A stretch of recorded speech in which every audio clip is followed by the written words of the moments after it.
Mandatory evacuations are in effect as the Beulah Hill wildfire continues to grow. We'll have the latest information coming up. And we do have red flag warnings in effect. We'll have a glance at wind speeds and much more still to come. Tonight, the presidential running mates take the stage to debate the latest in the race for the White House. Good afternoon. Thanks for joining us. I'm John Carroll. And I'm Dana Clemens. You're watching KRDO News Channel 13. We're also live on the air on KRDO News Radio. Officials in Pueblo County are updating us right now on the Beulah Hill fire. Let's take you out live there now. We have 400 personnel on site. As you can see, or as you've seen, we have aerial now. We have helicopters in the air this afternoon. The acreage is currently at 4,800 acres, and the cause of the fire is still under investigation. Now I'd like to turn it over to the Incident Commander, Paul Duarte.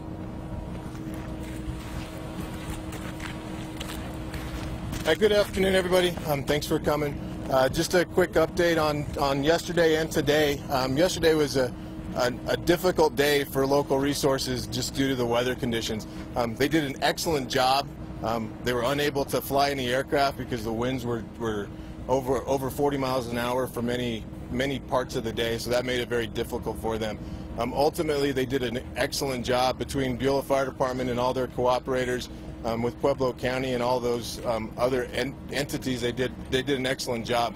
So building off of yesterday and some of the successes that they had, we today have the ability to fly a little bit more. So we're currently flying 2 helicopters, one Type 3, one Type 1 helicopter. We currently have 2 other helicopters on order, one other helicopter on order, which should be arriving in the next hour or so.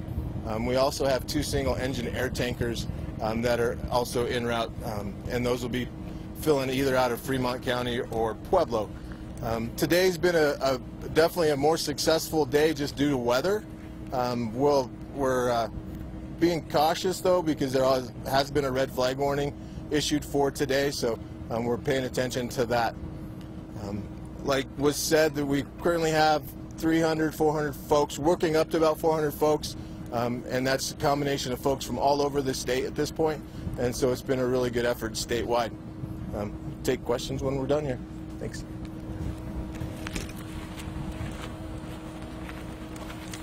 Good afternoon, folks. Kirk Taylor, Pueblo County Sheriff. Just what we did yesterday in asking for the state's help once it exceeded our resources here locally. We asked for the state's help, so that was really the transition that would happen today, going into the second operational period. I really just want to thank the community for their cooperation. It was a tough call to make anytime you had to evacuate a community, and so that's tough. That's tough on the folks to get their pets and stuff out. We're going to be as liberal as we possibly can with respect to getting folks back into their residences, but as you can see, we just really started to kill this thing. And so the state's going to come in here. We're going to have a lot of resources that are going to be committed to this venue. We're going to get after it pretty hard today. We're going to see where it's at probably early afternoon. And until then, I really can't give the community an idea of when we're going to be able to repopulate. And so I know that's on everybody's mind. I know everybody wants to get back to their homes. I don't blame them. I would ask for your patience in doing so, and we will keep you informed as much as we can.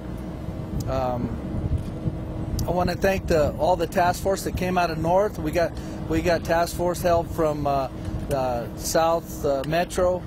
Task force came down. We had a task force out of Longmont. I'm sure I'm going to leave somebody out. We had the city of Pueblo was just instrumental in a lot of the structure protection that we had last night when we were kind of waiting to stand up our state partners and do the transition this morning. I just can't say enough about the structure protection. Unfortunately, we lost 7 homes. Fortunately, we didn't lose any lives, and no one's been injured so far, knock on wood. So that's really of extreme importance to me in thanking these folks. They work diligently and are continuing to work diligently. Structure protection usually doesn't come out of the city. This is a pretty far, and they have to really be careful with their resources so they can cover the city. So it's really it's like balancing plates. And so I want to thank them and all the folks that came from up north, that a lot of whom are still here.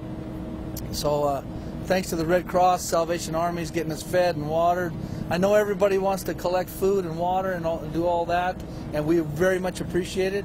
We don't have, we just don't have any place to put it right now. That's going to become important for the community as we repopulate.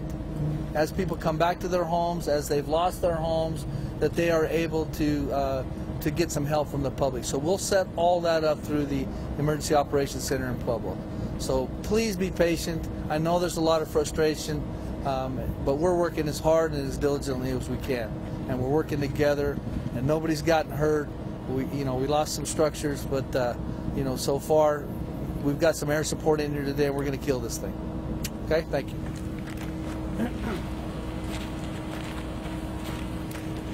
Good afternoon, everyone. My name is Danae Esgar, and I'm the state representative for this area along with Pueblo. But first and foremost, I have many friends and family who live in Beulah. So this was really heart-wrenching for me to see what's happening. And as the state representative, I wanted to come see firsthand what was going on. And I can't thank the sheriff enough for allowing me to go with him this morning. I've been touring around the area with the fires, and as sad as it is that we've lost 7 structures, I can't thank the people that are on the front line enough for the number of structures they have actually been able to save. It's been really an amazing journey to go through and see the hard work of all of the firefighters that are down here. Some are volunteer. I want to remind people of that as well. And there's people from across the state that are coming to Beulah to help make sure that we protect even more structures and get this fire put out. I also had the opportunity last night to witness the behind-the-scenes work, and I want to thank those people as well. I went to the Emergency Operations Center last night for a few hours and really saw all the people behind the scene that are working hard to protect this community. So I just want to let the people of Beulah know there's a lot of people on your side, including myself, who are making sure we're doing everything we can and getting every resource possible to protect your homes while you're out safe of this area. Thank you all.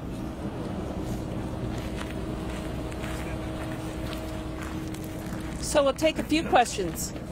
Acreage? Do you have a acreage update? The current acreage is 4,800 acres.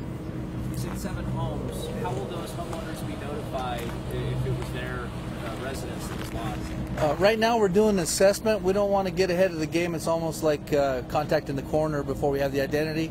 So we want to make sure that we have the exact same structures that we think we have, right, before we contact the owner. So that assessment started this morning. They're almost done with it. I expect early afternoon they're going to be done. We have a team out in the field right now that's confirming those structures, and also trying to get the other structures that aren't homes, the outbuildings and those types of things. So we should have an accurate count for you this afternoon. The other thing I didn't say earlier was I've been contacted, and I want to thank the outpouring from Corey Gardner's office. Corey Gardner's office called me. I've had contact with Senator Bennett's office and also Congressman Tipton. So thank those folks for lending a hand, and that's some of the work that goes on behind the scenes. Can you just repeat how much air support you guys have, and are you guys getting any more of that, or is this it for the rest of the fight? No, so what we currently have is the 2 helicopters that you're seeing behind us. We have 2 additional helicopters that are en route, 2 single-engine air tankers that are en route also. We've also have an air attack platform, which is kind of this air supervisor. And then we have the multi-mission aircraft from the Division of Fire Prevention and Control. You guys did a big exercise up here for this kind of stand just about a year ago, right? I mean, how much does that help you guys prepare for this? You know, I had forgotten about that until I was reminded last night and by the school district that we had done that exercise and how much it had really helped. We had a smooth evacuation of the children from Beulah School. I was very happy with working with our partners at 70. So I think the exercising helps a lot.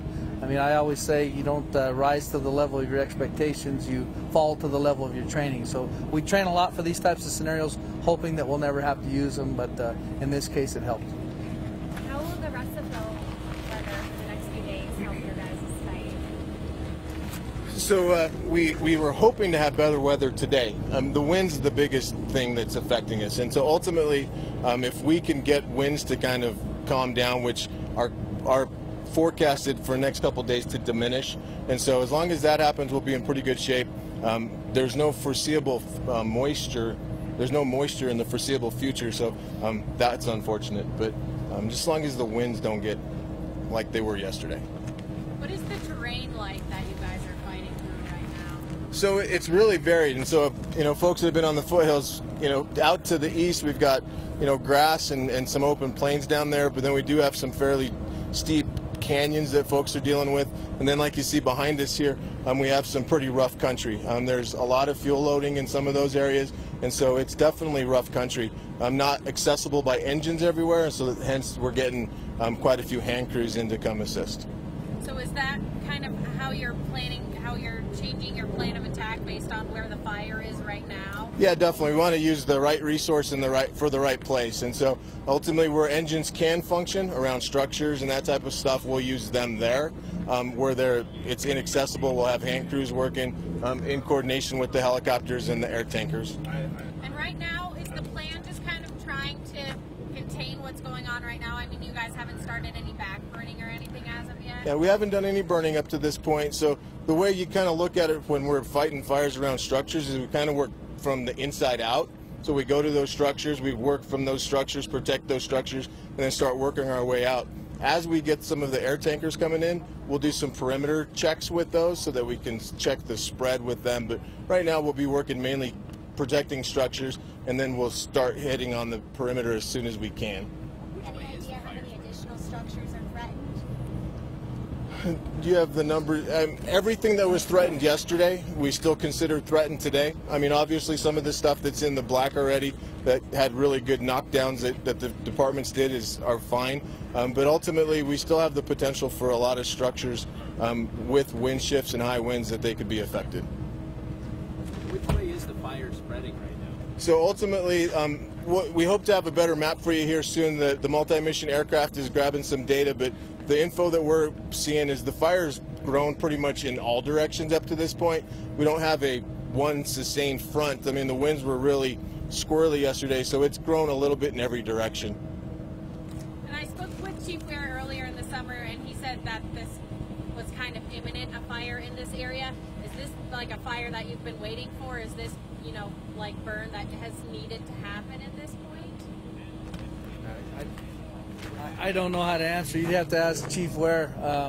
Obviously where we live in Colorado, the potential for fire is always high, and the higher it gets, in elevation and into the mountains, the higher that potential comes. So we have done some mitigation efforts in this community since the Mason Gulch fire in years past. But yeah, that's kind of a hypothetical we can't address. Okay, so that concludes this briefing. We're planning on having another briefing at 4 o'clock. We'll put out a press release from the Joint Incident Command in Pueblo to let you all know where that will happen. But for any further information or the most up-to-date information, follow Facebook, the Pueblo County Sheriff's Office on Facebook and Twitter. Thank you all for being here. Paul, can we just have you say and spell your name? Sure. You've been listening to an update and watching officials in Pueblo County give us the latest information on the Beulah Hill fire, now at 4,800 acres, and 7 homes have been destroyed. They said they don't know when they can let people back into their homes just yet. They are hitting it hard today. They have 2 helicopters in the air making water drops. They have another one ordered. They're hoping to be more successful today because of the weather. Yesterday we saw that efforts were hampered by those strong winds. But again, today we are under red flag warning. Storm Tracker 13's Abby Aconi has your forecast now.